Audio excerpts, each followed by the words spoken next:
Hi friends, welcome to Sehari spectrum channel. ఈరోజు మనం gold loan interest ఎలా క్యాలిక్యులేట్ చేయాలో చూద్దాం. మనం ఏదైనా ఒక బ్యాంకుకు వెళ్ళి గోల్డ్ తాకట్టు పెట్టి లోన్ తీసుకుంటాం కదా. సో నేనైతే 85 గ్రామ్స్ ఎస్బీఐలో తాకట్టు పెట్టాను అనమాట. సో నేను ఇచ్చిన ఆర్నమెంటు నాకు మోర్ దెన్ 85 గ్రామ్సే ఉంటాయి. బట్ ఏంటంటే అక్కడ ఉన్న వాల్యుయేటర్ మన గోల్డ్ ప్యూరిటీ పర్సంటేజ్ ఆర్ అందులో ఉన్న స్టోన్ వెయిట్ ఇవన్నీ తీసేసి నాకైతే నా ఆర్నమెంట్స్కి అయితే 85 గ్రామ్స్ అని చెప్పి లెక్క కట్టారనమాట.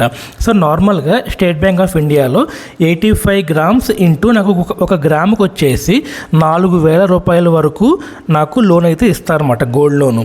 సో నాకు 85 ఇంటూ 4,000 రూపాయలు అయితే నేను 3,40,000 వరకు నాకు ఎలిజిబిలిటీ అయితే ఉంటుంది.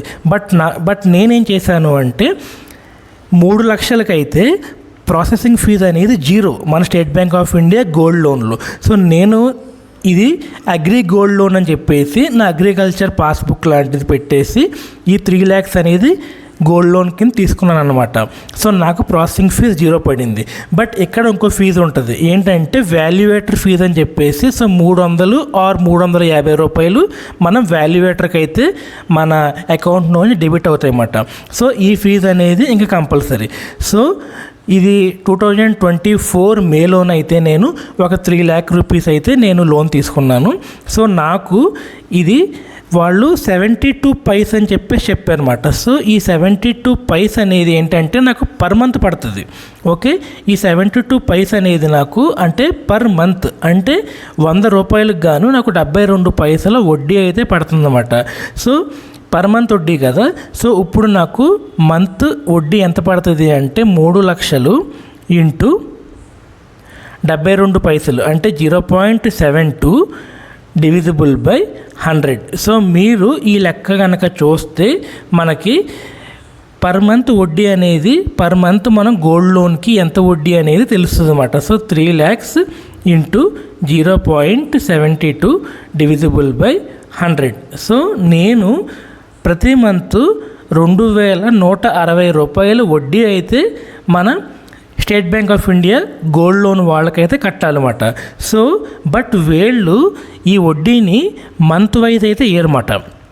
సో వీళ్ళు ఏమంటారు అంటే మనకి ఈ వడ్డీ అనేది రోజుకి క్యాలిక్యులేట్ అవుతూ ఉంటుంది. అంటే మీనింగ్ ఏంటంటే ఫర్ సపోజ్ నేను మార్చ్ 1 2024 లాస్ట్ ఇయర్ మార్చ్ 1 2024 నేను లోన్ తీసుకున్నట్టయితే సో నాకు మార్చ్ 2 ఆర్ మార్చ్ 3 ఆర్ ఈ 3 days అవుతాయి కదా.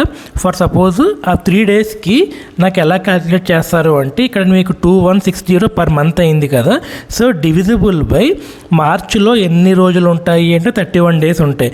సో డివిజిబుల్ బై 31 అంటే మీకు ఒక రోజుకి వచ్చేసి 69.67 రూపాయలు మనకి వడ్డీ పడుతుంది అన్నమాట. అంటే మనకి ఒక రోజుకి వచ్చేసి 69.67 రూపాయలు మనకి వడ్డీ పడింది. అంటే నాకు 3 మార్చున నా అకౌంట్లో నేను ఎంత వడ్డీ జమ అవుతుంది అంటే 69.67 ఉంది కదా. సో మీరు 69.67 ఇంటూ 3 రోజులు. సో నేను 3 రోజులకు గాను నాకు ఇంత వడ్డీ అనేది జనరేట్ అవుతుంది అన్నమాట. సో ఇలాగా బ్యాంకు వాళ్ళు ప్రతిరోజు మనకి వడ్డీ అనేది వేస్తూ ఉంటారు అన్నమాట గోల్డ్ లోన్కి. సో గోల్డ్ లోన్లో ఇంకొక స్పెషాలిటీ ఏంటి అంటే మనకి ఈ వడ్డీ పైన వడ్డీ పడదు, ఓన్లీ అసలు ఎంత అయితే ఉందో దాని మీదే మనకి వడ్డీ అనేది పడుతుంది అన్నమాట. సో ఫర్ సపోజ్ నేను మార్చ్ 10th అంటే మార్చ్ 10th నేను ఏం చేస్తున్నాను అంటే 2024 నాకు 10 రోజులు కాబట్టి సో 69.67 రూపాయలు నాకు ఒక రోజు వడ్డీ. ఇది నాకు 1 day వడ్డీ అన్నమాట. సో ఇది నాకు 10 రోజులు వడ్డీ అంటే నాకు 696 రూపాయలు నాకు 10 days వడ్డీ. సో నేనేం చేశాను అంటే ఈ మార్చి 10న నేను బ్యాంకుకు వెళ్ళి 1,00,000 రూపాయలు అయితే వెనక్కి కట్టేశాను. ఓకే, సో 1,00,000 రూపాయలు అయితే నేను వెనక్కి కట్టేశాను. అంటే నాకు 3 లక్షల్లో నుంచి నాకు ఆ 10 రోజులకు గాను 3,696 రూపాయలు అయితే నేను కట్టాల్సి ఉంది. ఓకే, సో ఈ 3,696,000 నేను ఏం చేశాను అంటే 1,696,000 నేను కట్టేశాను. అంటే మార్చి 10 2024న ఈ 3,696,000 రూపాయలలో నేను ₹1,00,000 కట్టేశాను వెనక్కి. ఓకే, ఈ ₹1,00,000 కట్టేయగా నాకు ₹2,06,96,000 అనేది నాకు ఇంకా మిగిలి ఉంది. సో సపోజ్ నేను ఈ ₹696 కూడా నేను 1,00,000తో పాటు కట్టేశాను. అంటే నాకు మిగిలింది ₹2,00,000 అయితే నాకు ఇంకా అవుట్ స్టాండింగ్ అంటారన్నమాట దీన్ని. ఇంకా నేను అవుట్ స్టాండింగ్. సో నాకు ఇప్పుడు ఈ 72 పైసలు కాబట్టి ఈ 2,00,000 మీదే నాకు ఆ 72 పైసలు పడుతుంది అన్నమాట. ఎప్పుడు నుంచి? మార్చి 11 నుంచి.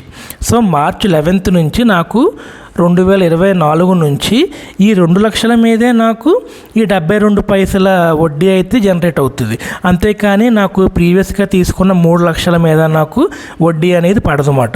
సో అందుకనే గోల్డ్ లోన్ అనేది చాలా బెస్ట్. సో నేను సజెస్ట్ చేసేది ఏంటి అంటే మీరు గోల్డ్ లోన్ తీసుకుంటే మీకు ఎప్పుడైతే డబ్బులు ఉంటాయో సో మీరు అవి జమ చేసేసుకుంటూ ఉంటే మీకు ఏదైతే అవుట్ స్టాండింగ్ ఉంటుందో దాని మీదే మీకు పైన వడ్డీ అనేది పడుతుంది. అంతేకాని మీకు వడ్డీ మీద వడ్డీ పడటం అనేది జరగదన్నమాట. సో ఫర్ సపోజ్ మీకు మార్చి 1న తీసుకున్నారు కదా మీరు 3,00,000 అనేది, మార్చి 1న మీరు 3,00,000 అనేది తీసుకున్నారు. సో ఫర్ సపోజ్ మీరు నెక్స్ట్ ఇయర్, ఇది 2024, మీ నెక్స్ట్ ఇయర్ మార్చ్ 1కి మీరు కట్టలేకపోయారు. సో నెక్స్ట్ ఇయర్ మార్చ్ 1కి మీరు వడ్డీ కట్టలేకపోయారు. అంటే నాకు 3,00,000కి నాకు సంవత్సరం మొత్తానికి ఎంత వడ్డీ పడుతుంది అంటే 3,00,000 ఇంటూ 72 పైసలు, ఓకే, డివిజిబుల్ బై 100. అంటే ఇది నాకు నెలకి, సో ఇది నేను ఇంటూ 12 చేసుకుంటే నాకు ఈ అమౌంట్ అనేది నాకు వడ్డీ మాట. ఇది అంటే ఈ 2025న నేను 3,00,000 ప్లస్ 25,920 రూపాయలు వడ్డీ అయితే కట్టాలి. సో మీరు ఈ మార్చి 1న ఇదంతా కట్టకపోతే వాళ్ళు ఏం చేస్తారు అంటే ఈ 25,920 రూపాయలు మేమైతే కట్టించుకొని దీన్ని మళ్ళీ తిరిగేస్తారన్నమాట. ఈ 3,00,000ని మళ్ళీ తిరిగేస్తారు. మీరు ఖచ్చితంగా ఈ 25,920 రూపాయలు వడ్డీ అయితే ఖచ్చితంగా బ్యాంకు వాళ్ళు కట్టాలి. ఓకే, సో ఇది ఫ్రెండ్స్ మన bank loan gold loan interest calculation. Friends please like, share and subscribe my channel. Thank you.